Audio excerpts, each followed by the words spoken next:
Shpresa Bardodhima u lind në Tiranë më 11 prill të 1959-s.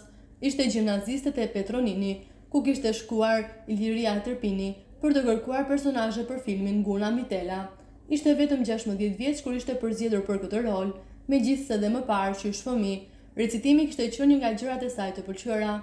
Ishte marrë vazhdimisht me aktivitete artistike në shkollë, edhe për shkak të zërit që kishte pasur shumë të mirë. Pas filmit të parë, Gëzim e Rebara, i kishte propozuar të bënte rolin e spiones të filmi Vajza me kordele të kuqe.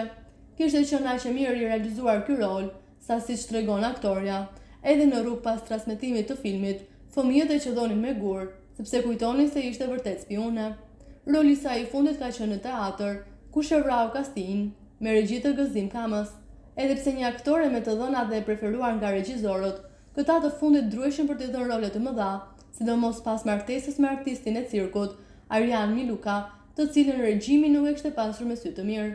Që në atë kohë nisi te distancimi dhe asaj do t'i besojshin tek tuk ndonjë rol episodik.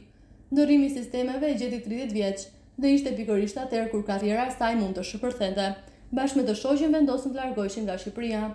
Pas vitesh të vështira emigracion u vendosën në Belgjik, ku her pas here kthehej në Tiranë, me madhin për shtëpinë dhe vendin e saj, por nuk u kthye më kurrë skenës dhe ekranit. Rolet e saj ndoshta nuk numërohen me dhjetra, por ajo për aq sa u aktivizua, mundi të lërte gjurmë në kinematografi. Aktoria Shpresa Bardodhima u nda nga jeta në 2019, pasi sëmundje të rëndë në moshën 60 vjeçare, larg vendit të saj në Belgjik, vendi që e mikpriti për vite me radhë.